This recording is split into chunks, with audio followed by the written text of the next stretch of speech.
Very warm welcome to Miss Bennett's class from Poolsbrook. Today in our collective worship we're going to be having a look around and a little tour of St John the Baptist Church here in Staveley. So please join me inside.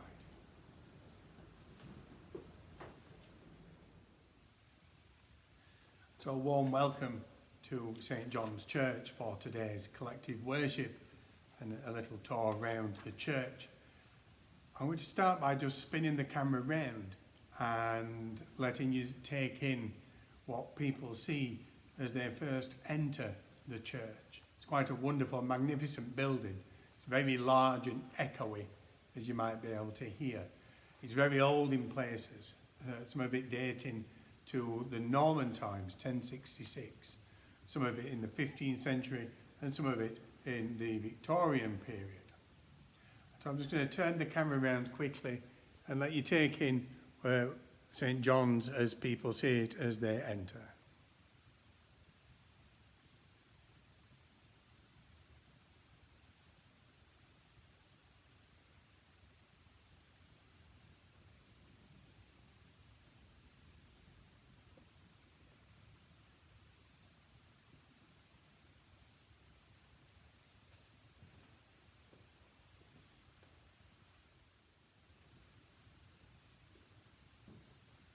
So one of the first things people see as they come into St John's Church is the font.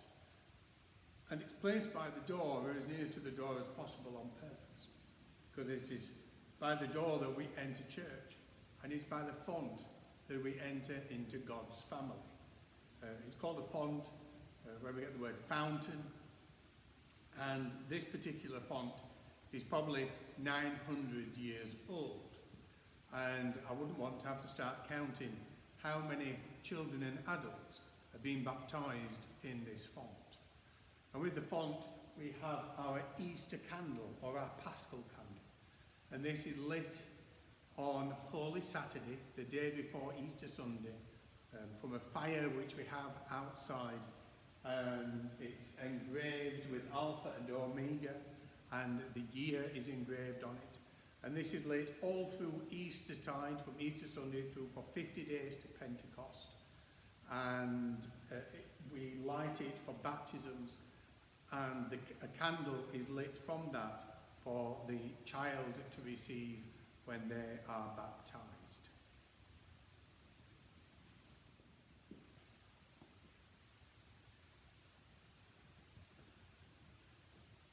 Here we have our shrine to Mary, the Mother of God. We have a statue here of Mary with the infant Jesus in her hands. And we consider Mary to be not only the mother of Jesus, but also the mother of the church and the spiritual mother of every Christian. And behind us we have the altar, which normally there's a mass celebrated here on Saturdays in honour of Mary, the Mother of God. And this altar is a stone altar. It's one of the original ones. If I just lift this back, you'll be able to see that it's stone, a very thick stone slab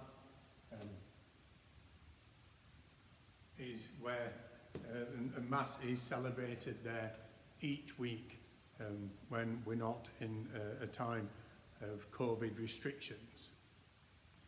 It's possible to light a candle here. People often light candles when they come into church. Candles are a very important symbol of Christ, the light of the world. And here there's an opportunity for Christians to come, light a candle, offer some prayers, and ask Mary to pray for them as well.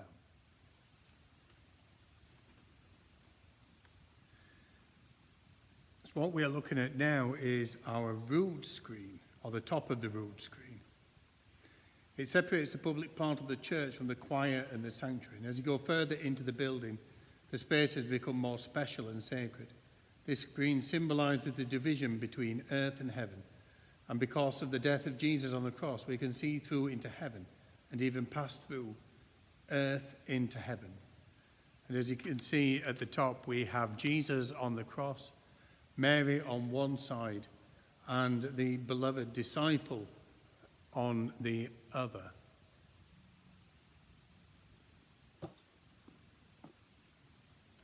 And here we can see up through the rood screen into the choir and up to where the high altar is.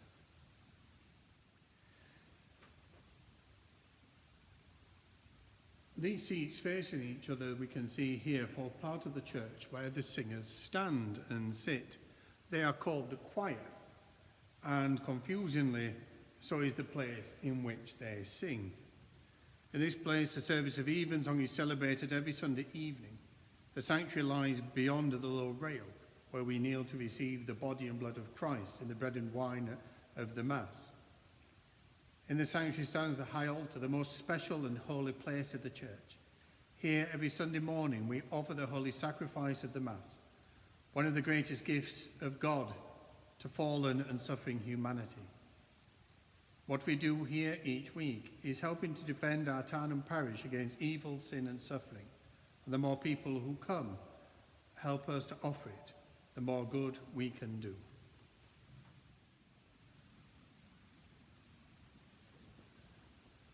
So here we are in the sanctuary next to the high altar. As you can see, it's a stone slab that's set on some stone pillars at the side to hold it up. And this altar was the same altar that Mass was celebrated on in the Middle Ages.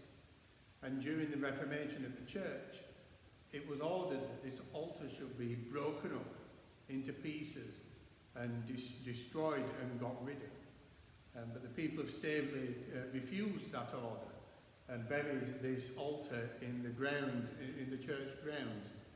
And it was found later on, much later on, and restored to its current position.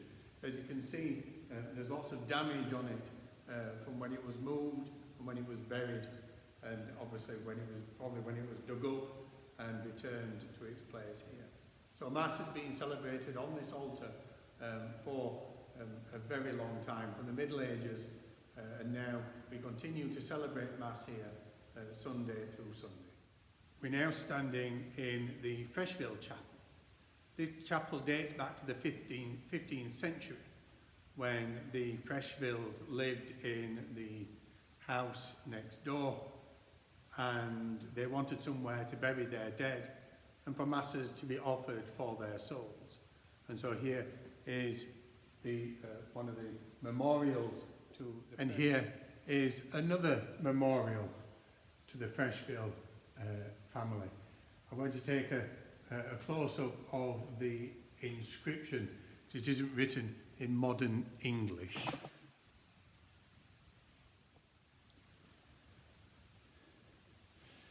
It is unusual for this time of year to have such a bright sunny day, but I hope you can read this inscription and see how the language of the time has changed to modern English. Here we have a life-sized statue of St. John the Baptist. St. John the Baptist, who told us to make a straight way to prepare for the Lord. St. John the Baptist is the forerunner of Jesus. It is John the Baptist who baptized Jesus in the Jordan and proclaimed that Jesus was the Lamb of God. And John the Baptist's followers went on to be followers of Jesus. It's rather an imposing figure and quite a good depiction of John the Baptist, with his camel hair and his sort of gaunt figure from his diet of locusts and honey. John the Baptist lived out in the desert, so wouldn't have known many of the comforts that we enjoy today. What we're looking at now is the nave. This is where the people sit. A nave in Latin means ship, and it's often said to be like Noah's Ark, protecting the people from the trials and tribulations of the world, where they can come in here and be closer to God.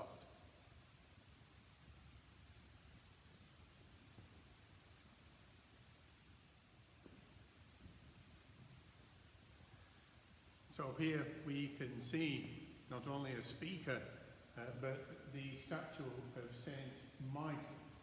And Saint Michael is the patron saint of people who work in dangerous places. And if you look under the statue of Saint Michael, here is a miner's lamp. And this is also our miners' memorial, in which we remember all those who have lost their lives in the mining industry in this area. It's also a place where people come to light candles and lead prayers.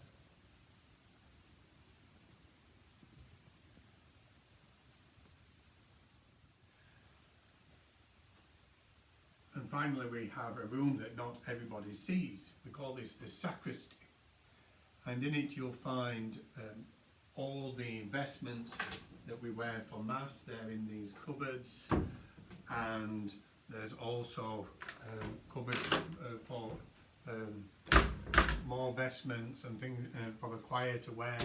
There's also the charcoal, the incense, the wine, everything we need for the services, for the masses and benediction to run smoothly. We find in here. We also have our very large safe in which we keep the parish silver, the chalices and the plates that we use for collection. Not everyone gets to see in here. And it's usually in here that I get the vestments out and dress someone up in the vestments for people to see. But I've done that on a different video on how we prepare for Mass. That concludes our quick tour around St. John the Baptist in Staveley. If there are any questions, get your teacher to email them to me and I will try to answer them.